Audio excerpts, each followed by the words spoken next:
Hi, I'm Nina Gigele and this is Skiers Mindset Talk. I'm here to interview and talk with athletes, pros, mentor coaches, entrepreneurs, and many more who relate to skiing. Together, we want to improve our mindset in skiing and also in business life. Another Skiers Mindset Talk, and this time with Florian Handschuh. I'm so stoked to finally have time to talk with you because it's been super busy lately. And yeah, Flo, how are you doing? Hi Nina, thanks for inviting me. I'm doing great. It's the last day before the long Christmas break, and I'm really excited because we see the first snowfall and heavy snowfall in the mountains. And I definitely gonna have a longer winter break now with family and my fiance, and we will be on the mountain every day and enjoy it. Super cool. Flo and I, we know each other since school time. Like we were teenagers. That's when we met the first time, and then we kind of like, yeah, we disappeared because Flo was like sending his super successful company, and he always have been like a snowboard pro. Then I think you stopped and rejoined again into the Freeride World Tour. And then also he founded beside Clark's super successful company. He will tell lately more about it. Also, Athletes Act Now. How can you manage all of that? Well, first of all, I would say that it's all managed with my passion. I think every Mm, project I start is because I have passion for it and I feel it from my heart and I really want to do it. On the one side, with snowboarding, this is the one thing I love the most, and I love to be in the mountains and on my snowboard.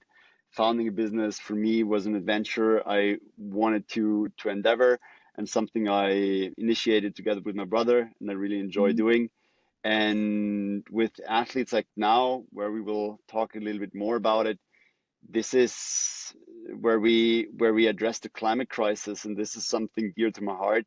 I wanted to attack, and I wanted to attack it in another approach where I can bring the strengths of athletes and the belief of that we need to change something as society together. And I believe if you do something you really love, then it's also easier to put all the energy and mm. time into it. That's fantastic. You just had the film festival. It happened yesterday in Munich. Tell us a little more about it. What was it for? That's correct. So this week we had the Athletes Act Now Film Festival in Munich. We were at the HFF, which is the university for everyone who is into filmmaking or Mm, TV productions. And we had over 200 people who wow. joined the film festival, which is a great success because we just Mm, started it last year and we had basically a group of friends with like 40 people, and now we could scale it up to 200 plus people who joined the festival. And really, the idea was that we wanted to bring together movies and filmmakers who mm, were producing sports movies, action sports movies, but all with the angle towards sustainability and climate action. And now mm, in the end, we had four movies in the lineup where we had riders going to Antarctica, the Delerue family, both the brothers being freeride world tour champions multiple times. They were sailing to Antarctica together with their daughter Mila, and there was a beautiful story about how climate change is affecting Antarctica, and mm. also other movies which were dealing with climate anxiety. So it was really a beautiful variety of different movies being displayed in the cinema on the big screen. Wow, that sounds phenomenal. I mean, I just had a wonderful powder day. As you probably can see from my skin, it's tanned red. And we just got a big storm. Like, I mean, now you saw all those fantastic movies. Do you have any like key takeaways or like things or thoughts you had from yesterday's evening which affected you the most? Yeah, definitely. There was one approach where we believe that this was really addressing the people, the audience in the right way, because what we did is that first of all, we made the movie selection, and Mm. then we brought scientists to the stage, which were giving us context to the movies. So, giving you that example again of the first movie where they were sailing to Antarctica, then we had a polar scientist on stage who was Mm. talking about the effect of climate change in Antarctica and was telling us what could happen if all the ice would be melting in Antarctica.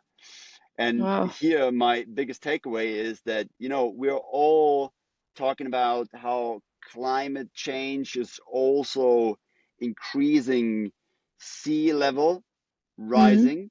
And we all have this number in our mind where we talk about 1 meter to 2 meter, which is correct, but it's only correct if you look at the time frame of the next 80, 75 years, so Mm. to 2100, where 1 to 2 meters is correct. But if you look at the longer time axis, so thousands of years, then also Antarctica will be heavily affected, and it's affected already. And there, all the capacity of ice, which is stored in Antarctica, has the capacity of rising the sea level of 56 meters, Wow. which is insane, right? Because we are all talking about 1 to 2 meters, but we don't have these big numbers in our mind, which will happen over the course of the next thousands of years. And Mm. this is a big signal to the audience that we then reflect about it and realize that what we do today does not only have an effect of what is happening until the end of the century, it also has a big Mm. effect of what is happening within the next few thousand years. And there, if we Wow. think about 56 meters of sea rise, sea level rising, then I mean, this is going all the way to Hamburg, and the Netherlands basically will be gone 2/3, so or even more. So Mm. it's really tremendous what effect it has, and that's why we need to act now so we can stop this, whatever can happen within the next few thousand years. That's phenomenal. Like, so he was telling you about that during that on stage, right? Did he tell you anything about how he found out about it or how he's working? So first of all, we really wanted to have a woman on stage, so it was a she, Mm. and Amazing. she told us about it. And I mean, first of all, she was already in Antarctica doing Mm. research right there. So she's working for the Bayerische Akademie der Wissenschaften, so it's an academic Mm. research lab in Munich in Bavaria. And they do all the research about climate change, climate warming, and how it has an effect on glaciers and also South and Mm. North Pole.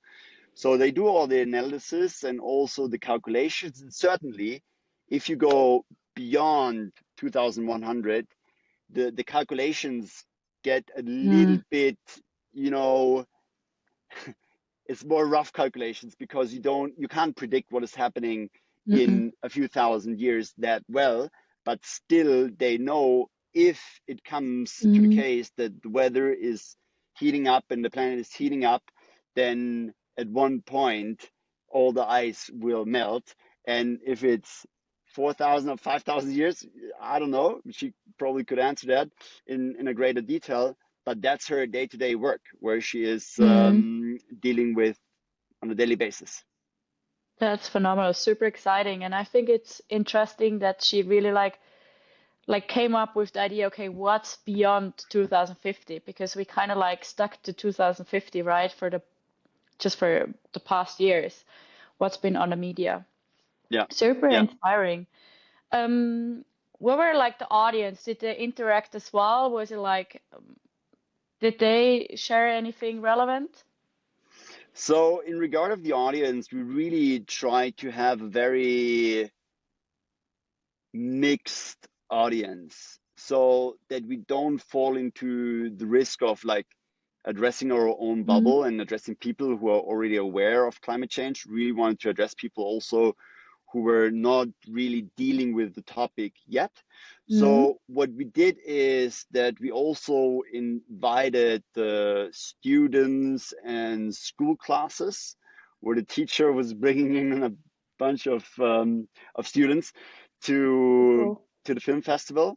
And Mm. also we had people from politics in the audience. So we had also two colleagues from the Green Party in the audience, who were present because they then gave the audience the chance to go into a dialogue in the Mm. pause and after the film festival.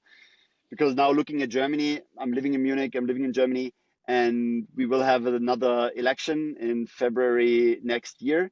So it's important also to talk about this upcoming election and also give people the chance to confront themselves with the parties which you can elect and which parties are also doing something about the climate and climate change. And this is why we also wanted to have them in the audience to really Mm. foster a dialogue between audience and politicians. Nice, super cool. Anything else you wanted to share from the film festival in terms of takeaway or anything which comes up to your mind? Let me think. I mean, first of all, we're super excited that we could address more and more people. I mean, growing from Mm. 40 to 214 Phenomenal. spectators is already a great success. But I do believe that a film festival like this has the chance also to go into multiple cities and grow European wide. So our approach for the next year definitely will be to be in multiple cities and locations and present that to a wider audience. I think we have everything set up now. We have a super skilled jury where I also want to highlight, the two people working on this in the jury were Mm. Toni Tillmann and Niki Weitel.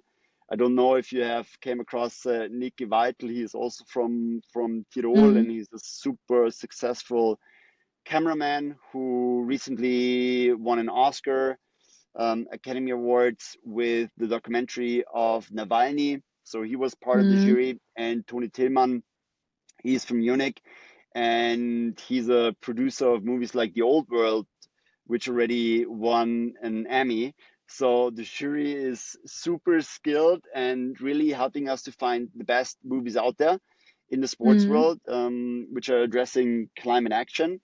And therefore, I believe that we will have a great lineup for the next year as well.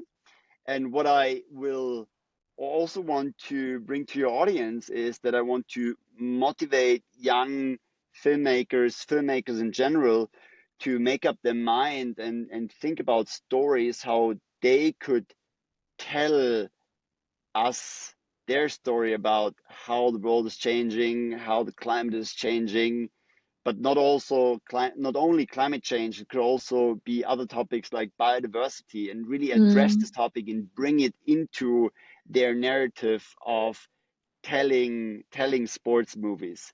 Because we will have another venue next year and eventually we will have a summer version of it as well. But Mm. it's also very dependent on how many movies we will see out there which are at high quality and also addressing this hot topic. Super exciting. That's phenomenal. I mean, so far, I talked with a few people regarding climate change, especially in the winter sports, skiing, also snowboarding. I mean, you're a snowboard pro, the first snowboarder ever on Skiers Mindset Talk. And super cool. I counted like, doesn't really matter what kind of type of equipment you're on it. At least you have to be on it. That's the most important thing about it. Do you see any like challenges? Was it like super critical that people came over it? Because so far the media kind of, yeah, shows the skiing or the winter sports industry or presented in a very, call it negative or critical way. How do you see that? You mean if it was critical, difficult to bring the people to the film festival? Yeah, or was it like more, did they have a more negative approach when arriving? Were they kind of like positively impacted? No, I think those who were at the film festival, they had a positive approach towards skiing and Good. snowboarding and winter sports in general. Mm-hmm. And I mean, certainly we're in a big city in Munich, and not everybody is like a mountain guy, but they were all fascinated about what is going down on a snowboard or on the skis. So they were fascinated by the movies. And it was not only skiing and snowboarding. So we had some alpinists as well, who were climbing a 6,000 meter peak in the Andes in Mm-hmm. Peru, and it was mixed climbing, rock and ice. So we had a good lineup of movies in various disciplines. Super good. Tell me a little bit more about Athletes Act Now. What's the background of it? So Athletes Act Now is founded 3 years ago. So I started this initiative, and it really started with my personal journey of being a professional athlete until 2014. So I was in the German national team in the discipline slopestyle. I was riding in the World Cup, wanted to qualify for the Olympics. This was the last final step I wanted to do. I didn't achieve it to go to the Olympics, and I said, okay, that's it. Don't want to wait 4 more years. Started a business with Clark's. We're off the competitive side of snowboarding for a while then. And then I had one thing always in my mind is like I love to watch the Freeride World Tour in the live Mm-hmm. stream on television. And I always ask myself like, holy shit, I don't know if I can ride something like this. But as an athlete, I was super interested in finding out. And to be honest, for me on a personal level, it was not so easy to like ride mountains like this because you need a good Mm-hmm. crew. So I thought like, why don't I enroll in a competition? It's like a safer environment. You know, they have avalanche control, they have a safe team around them. So it was also for me a safe approach towards riding these phases. And then within 3 years, so I started 2020. So within 3 years, I could work my way up into the top 30 in the world ranking. But now, giving the reference to Athletes Act Now, what happened is when I re-entered into the competitive scene, I really struggled with the situation that I was now back in the game and traveling thousands of kilometers for my personal fun, and certainly I have to say for my ego, because there's also the ego always in place if you want to be on the podium. I know that. I can say that about myself. But you know, traveling thousands of kilometers, emitting CO2 for your personal ego and your personal pleasure didn't work out for me anymore. Mm-hmm. So I really thought about that. How can I change that? How can I bring more awareness to athletes that they need to be aware of their personal impact, and also how they can use their personal voice and network and reach to talk about this topic and make other people aware of it. Mm-hmm. And with that in mind, I then started Athletes Like Now and really wanted to bring athletes together out of various disciplines. So not only winter sports, snowboarding and skiing, there are also athletes in there in basketball, in tennis, in apnoe, diving. You know, it's it's a lot of variety in the disciplines. And we as athletes, we come together and make up our mind how we can have a personal impact. And there I can talk about various pillars. One we have already referred to, which is the Athletes Act Now Film Festival.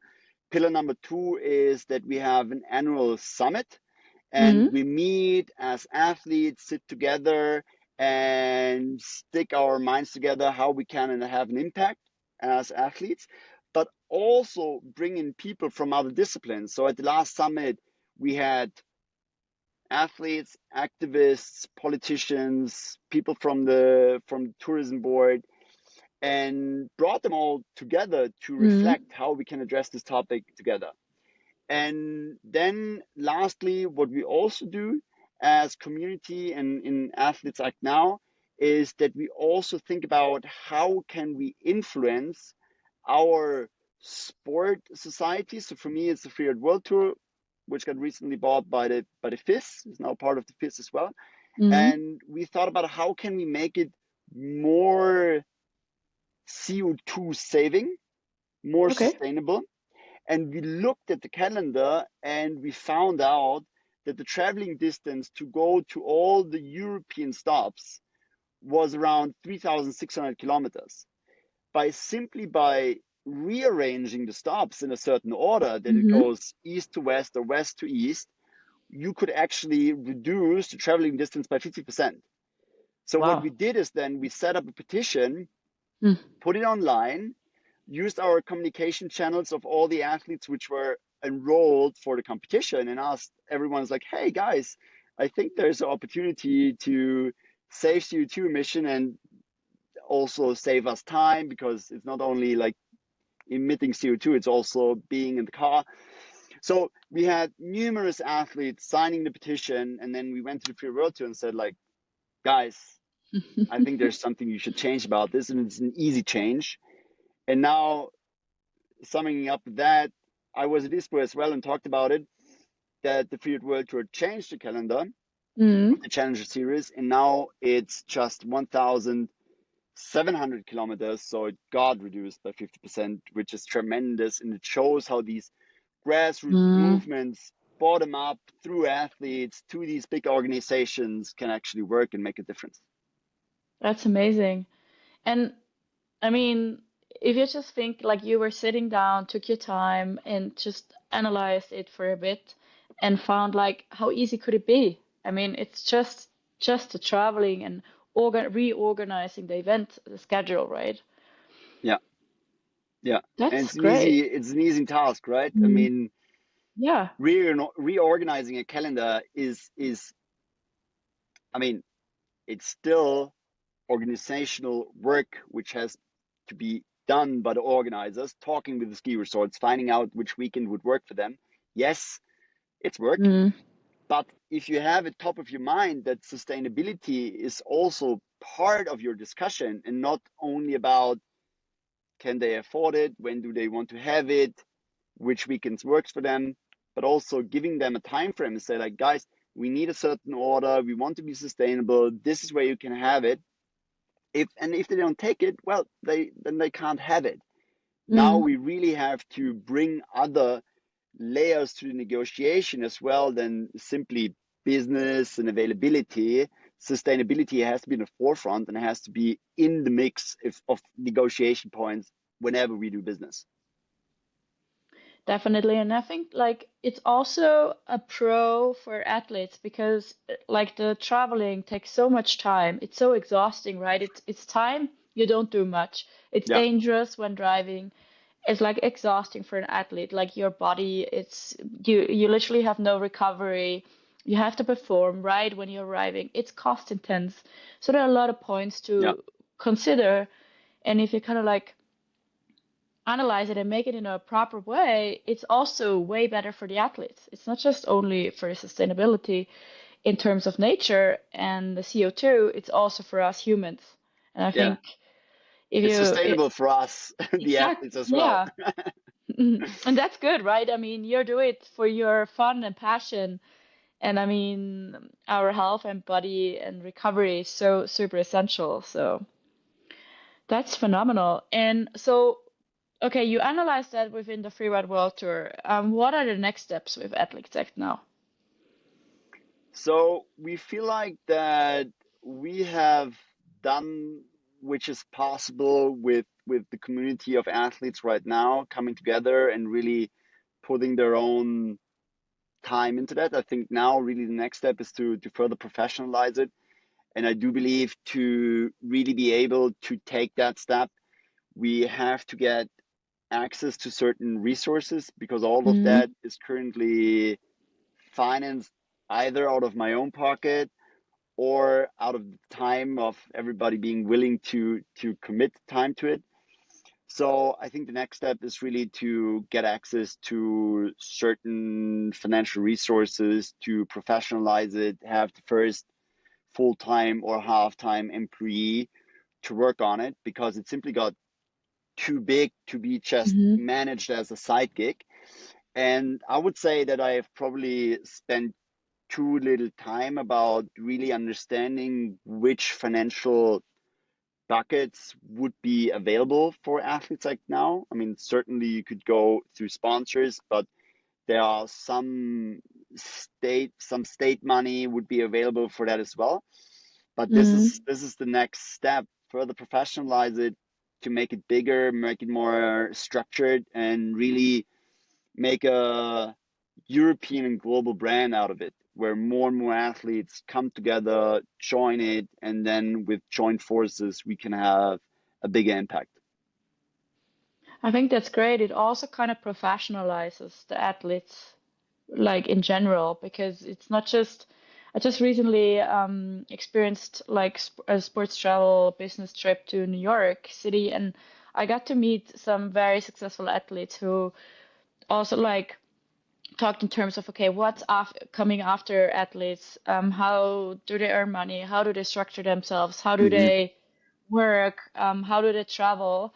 How do they sustainable like live by themselves, but also spend money, invest money to just kind of be in life Hmm. after athletes, but also during their time as being an athlete. So I think there's a lot of channels and chances to go with athletes like now because I think there's still a lot of how do you see it? Like there's a lot of awareness building needed Hmm.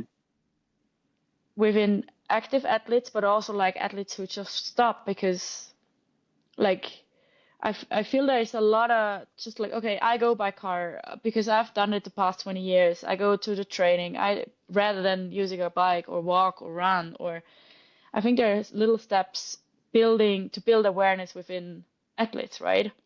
Absolutely, absolutely. And in the end, it's really triggered by the dialogue between the athletes, that they come together, they exchange idea, they inspire each other, how they can do better, and how they can then also inspire their fans, their Mm, audience to change behavior. But also, I think one point is, and it's probably a good timing to bring this in the mix right now. A lot is focused about personal change and how we have to change with us, where everybody has to bring his personal commitment towards climate change. And yes, super important. But when we look at the broader picture, really we need a change as society, and this needs politics to be involved to make a bigger change. And therefore, we really have to be aware of our power of voting and going to election and really selecting parties who are doing something about the mm, climate change. And you can see how also the political spectrum is shifting, and how less and less parties really bring this to the forefront of their political agenda. So this is why it's not only about us changing our behavior and inspiring others about changing their behavior. Yes, that's important, but I rather would have somebody going to the voting poll and putting their cross to a party which is serious about climate change, instead of, mm. just eating tofu. Go there and vote. Lovely explained. Mm, thank you for sharing that. And I truly can feel your passion about that topic. How was it for you? What did you try to personally change in order to commit climate? Yeah, good question. So where I started is certainly in regard of mobility. I just try to fly less, take the car less, take the train more. But I have to be honest as well, like with mountain sports, sometimes it's not so easy. If you're touring and you want to Mm, have certain projects, then you're dependent on the car very often. But at least I'm taking an electric car now to get there. And also in regard of my personal changes, I have drastically reduced my meat consumption. I'm not down to mm, zero. I have to be honest about that. And I try to have the biggest impact by bringing together people with athletes like now and the film mm, fest and the summit. This is where I feel like I have the biggest impact. And Mm. that's why I put all my energy into that. But yeah, you know, at the film festival, we had one movie as well from Johanna Brunner and Richard Buchner. It's called From Here. And it's a beautiful short documentary, which is reflecting on the inner struggle about what climate change means for yourself, and also the struggle about what is okay, what can I do, what is not okay anymore.